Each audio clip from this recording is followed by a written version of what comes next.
Wrzesień to taki miesiąc, kiedy zaczynamy rok szkolny, kiedy zaczynamy nowe semestry i kiedy wracamy po wakacjach do pracy. Zwykle mamy dużo nowej energii do pracy i nowe pomysły. Dlatego prawdopodobnie, może, nie wiem, masz pomysł, żeby w tym roku, od września, zacząć uczyć się nowego języka. A jeśli masz taki pomysł, to bardzo dobrze, bo dzisiaj chciałabym opowiedzieć o tym, jakie są najważniejsze rzeczy, które pomagają nam w nauce języka, kiedy uczymy się go samemu. Nie jestem ekspertem, ale też uczę się języków, więc jeśli masz ochotę posłuchać tego po polsku, to zapraszam do słuchania. Koniecznie potem daj znać, jakie są Twoje metody w komentarzach, bo może masz jakieś inne metody, o których nie wspomniałam. A jeśli jeszcze mnie nie znasz, to ja mam na imię Ania, jestem nauczycielką języka polskiego jako obcego, a to jest Płynnie po polsku, kanał i podcast dla osób, które uczą się polskiego. Ten filmik jest też dostępny w podcaście, to znaczy w formie podcastu. Możecie go posłuchać na różnych platformach zamiast go oglądać, więc jeśli nie macie przy sobie YouTube'a, to możecie po prostu posłuchać tego, co mam do powiedzenia dzisiaj. Mam nadzieję, że takie rozwiązanie będzie Wam się też podobało, a jeśli nie, to możecie dać mi znać, a jeśli Wam się podoba, to też dajcie mi znać, bo będę robić tak częściej. Najważniejsza jest organizacja. Bardzo często mi tego brakuje, przyznaję się, więc pewnie nie jestem sama, ale organizacja jest trudna. Organizacja tego, jak będzie przebiegać nasza nauka. Kiedy jesteśmy z tym sami, to często trudno jest nam to zorganizować, szczególnie kiedy nie mamy w tym doświadczenia. Bardzo trudno też jest znaleźć czas, żeby zorganizować nasz tydzień i żeby zorganizować wszystko, co po kolei będziemy robić z tym językiem każdego dnia. Szczególnie kiedy uczymy się więcej niż jednego języka, wtedy ta trudność jest jeszcze większa. Ja bardzo często miałam z tym problem, przyznaję się, i bardzo często ta nauka była trochę chaotyczna pod tym względem, że często robiłam coś, żeby to robić, ale żeby zrobić coś z tym językiem, ale nie było w tym jakiegoś konkretnego celu, jakiegoś większego przemyślenia. W tym roku postanowiłam trochę bardziej to zorganizować. Przez ten tydzień udało mi się trzymać tego, co zaplanowałam, ale zobaczymy, jak będzie w kolejnych tygodniach, bo zawsze jest tak, że na początku, tak jak mówiłam, mamy więcej energii, więcej siły do tego, żeby trzymać się rutyny, a potem niestety przychodzi życie i różnie to wygląda. W każdym razie dobrze jest zaplanować sobie chociaż, czy tego dnia będę czytać, czy będę słuchać, czy będę rozmawiać, zaplanować jakąś konkretną aktywność związaną z tym językiem na ten dzień. To może być właśnie bardzo ogólne, jeśli macie już większe doświadczenie i wiecie, z jakich źródeł korzystacie, żeby uczyć się tego języka, to może być coś ogólnego, jak słuchanie. Wiem, że lubię takie i takie podcasty, więc mogę napisać tylko w moim programie słuchanie i będę słuchać mojego ulubionego podcastu. Albo czytanie. Wiem, że uwielbiam tę stronę z artykułami, więc otworzę ją i przeczytam jakiś artykuł. Ale jeśli nie macie takiego doświadczenia, to lepiej przygotować to zawczasu. Czyli lepiej przygotować z góry, co konkretnie będziecie robić. W poniedziałek zrobię to i to ćwiczenie. O tej godzinie. We wtorek posłucham tego i tego podcastu. Albo tego filmiku. Znaleźć to wcześniej, żeby nie tracić czasu na poszukiwanie tego, bo w tygodniu trudno jest czasem znaleźć nam czas, szczególnie kiedy robicie to w przerwie między jakimiś innymi aktywnościami, albo robicie to rano przed pracą, albo wieczorem po pracy i jesteście już zmęczeni, więc dobrze jest nie tracić tego czasu na poszukiwanie materiałów.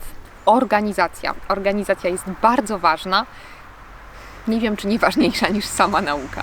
Czasem też, kiedy nie miałam dobrej organizacji, kiedy nie wiedziałam, co dokładnie chcę robić i kiedy chcę to robić, to było to dosyć demotywujące później, bo nie miałam tego poczucia, że coś zrobiłam, że czegoś konkretnego się nauczyłam, że uczyłam się aktywnie. Dlatego dobrze jest to zorganizować, żeby potem pod koniec tygodnia powiedzieć sobie: okej, zrobiłam to i to, nauczyłam się tego i tego. W moim planie było słuchanie, posłuchałam tego podcastu, w moim planie było pisanie. Pisanie jest ważne i ja też często to zaniedbuję, więc rozumiem Was, jeśli też to robicie, bo trudno się do tego zmotywować, ale dobrze jest pisać w innym języku. To jest praktycznie jak mówienie. Zdałam sobie z tego sprawę, kiedy uczyłam się francuskiego szczególnie, bo wtedy dużo pisałam.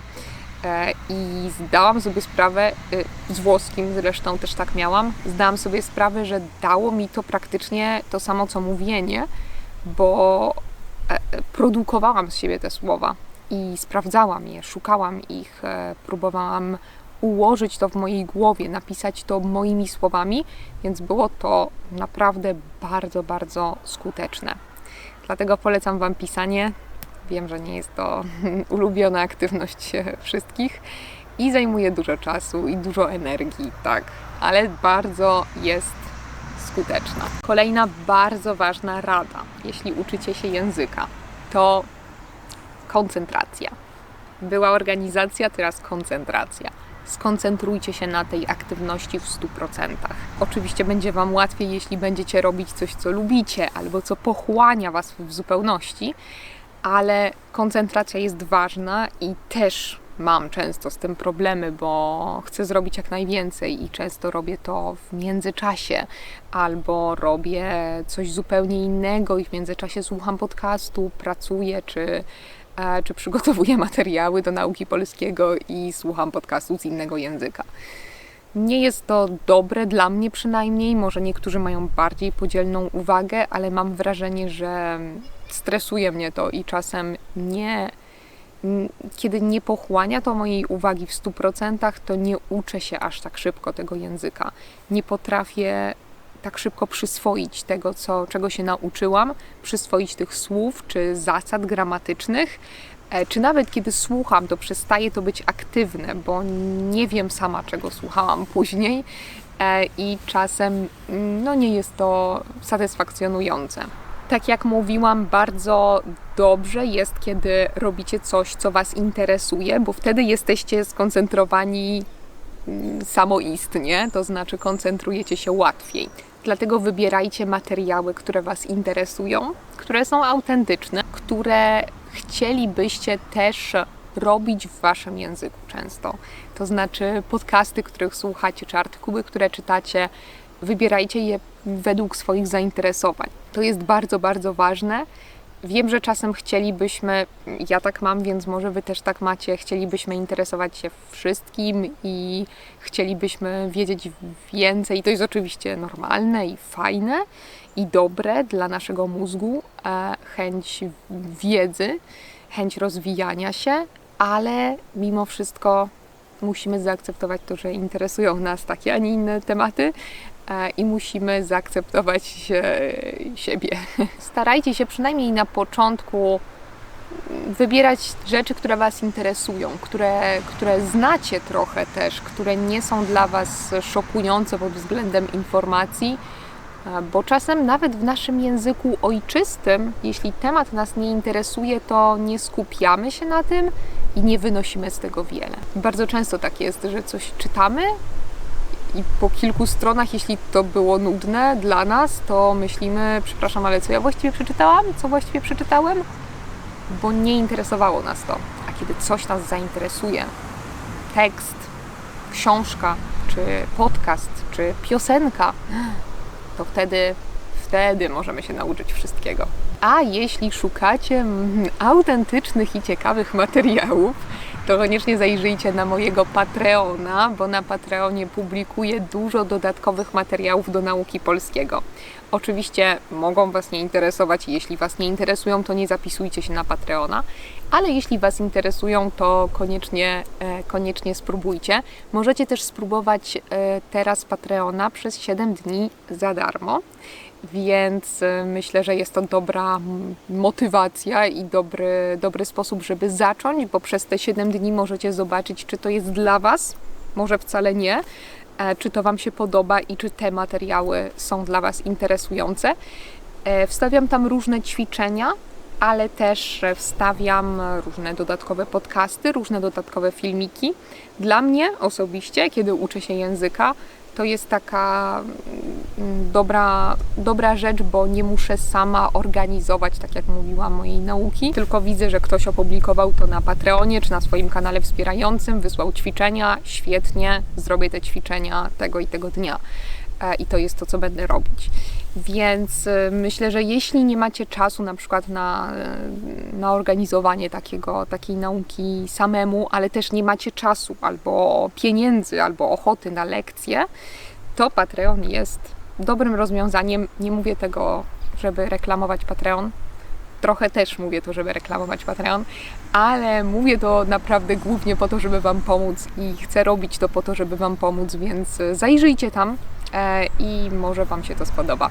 Ale jak sami wiecie, nie tylko pasywna nauka jest ważna, ważne jest też mówienie, czego nie możemy robić sami. To znaczy możemy mówić do siebie oczywiście, co ja bardzo często robię, kiedy uczę się języka, ale nigdy nie jest to aż tak wydajne, kiedy mówimy do innych, bo kiedy mówimy do siebie, to nie stresujemy się tym i nie wygląda to tak samo, jak kiedy rozmawiamy z kimś. Szczególnie z kimś, kto może nas poprawić, kto może zauważyć nasze błędy, kto może nam pomóc w wymowie. Bardzo często też miałam takie sytuacje, że myślałam, że wymawiam coś dobrze, a dla native speakera, dla rodzimego użytkownika języka wcale nie brzmiało to tak jak jego dźwięk. Więc mówienie jest bardzo ważne. W tym zawsze pomaga wymiana językowa. Wymiana językowa to coś, co myślę jest piękne dla osób, które uczą się języków i same są nauczycielami. Ja bardzo dużo robię takich wymian językowych z ludźmi, którzy uczą się języka na przykład polskiego, czy języków, które znam i z którymi mogę im pomóc.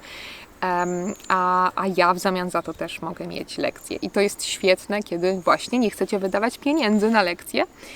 I mówię o tym też po to, żeby zaproponować Wam taką wymianę językową, bo obecnie szukam osób, które chciałyby zrobić ze mną wymianę językową z językiem rosyjskim albo z językiem hiszpańskim. O te dwa języki chodzi mi najbardziej. Ja z mojej strony oferuję polski, więc jeśli interesowałoby Was coś takiego, to dajcie mi znać. Napiszcie do mnie na Instagramie albo przez moją stronę internetową. Jest tam pole do kontaktu, albo możecie wysłać mi maila, też na niego odpowiem. Dajcie mi znać, kim jesteście i może uda nam się zorganizować taką wymianę. Głównie chodziłoby mi o 30 minut każdego języka, to znaczy 30 minut polskiego i 30 minut hiszpańskiego czy rosyjskiego i rozmawianie na różne ciekawe tematy. Tylko rozmawianie, przynajmniej mi chodzi tylko o konwersację, ja mogę Wam pomóc z czymkolwiek chcecie. Chodzi mi o rodzimych użytkowników języka. Wiem, że jest na pewno bardzo dużo fantastycznych nauczycieli obcych języków.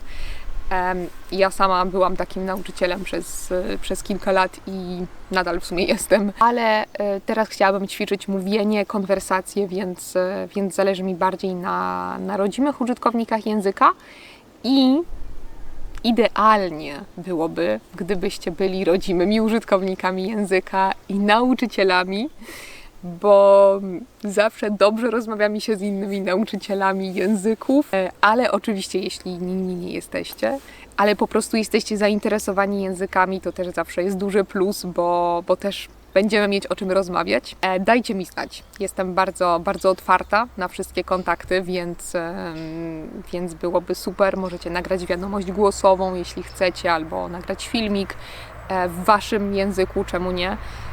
Bardzo chętnie zobaczę, czy takie coś by się udało.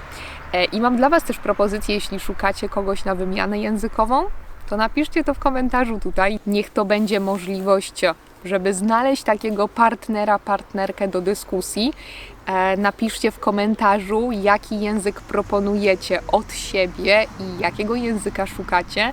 Może ktoś Wam odpowie i może uda Wam się znaleźć kogoś, kto byłby zainteresowany taką wymianą językową z Wami. Dlatego zachęcam do pisania komentarzy. Ostatnia moja rada, jeśli chodzi o naukę języków, samemu szczególnie, to bądź cierpliwy, cierpliwa. Cierpliwość jest najważniejsza w każdym tak naprawdę procesie nauki, czegokolwiek się nie uczymy. Mi bardzo często brakuje tej cierpliwości też, więc wiem, jak to jest, ale nie przejmujcie się tym, że minęło już 10 lat, odkąd zaczęliście i wciąż robicie taki i taki błąd. To jest normalne. Spójrzcie na wasz język ojczysty. Czy nigdy nie popełniacie błędów? Bo mi się to zdarza, mimo że uczę tego języka. Może nie powinnam tego mówić na moim kanale, ale to się zdarza, to jest normalne. Czasem nie myślimy o tym, mówimy coś automatycznie, machinalnie. Uczymy się cały czas i nawet najwyższe poziomy, nawet na poziomie C1, poziomie C2, jest jeszcze wciąż dużo do nauki. To nie jest tak, że jeśli jesteśmy już na poziomie B2, to możemy zamknąć ścieżkę kariery albo C2, bo C2 z języka nie oznacza, że poznaliśmy wszystko. Możemy uczyć się dalej i dalej. Dlatego nie traćcie motywacji, nie traćcie cierpliwości, bądźcie cierpliwi w tym procesie i traktujcie ten proces jako piękną przygodę z językiem polskim czy z innym językiem, którego aktualnie się uczycie, bo ta cierpliwość Wam popłaci. Więc małymi krokami dojdziecie do celu. Pamiętajcie, żeby być regularni w procesie nauki i cierpliwi, a po kilku latach, kilkunastu latach osiągniecie swoje cele. To byłoby wszystko z mojej strony na dzisiaj. Bardzo dziękuję Wam za to, że obejrzeliście ten filmik albo posłuchaliście tego podcastu. Jeśli słuchaliście tego filmiku w formie podcastu, dajcie mi znać, czy podobała Wam się też taka forma, ale pomyślałam, że może to będzie coś fajnego, coś innego.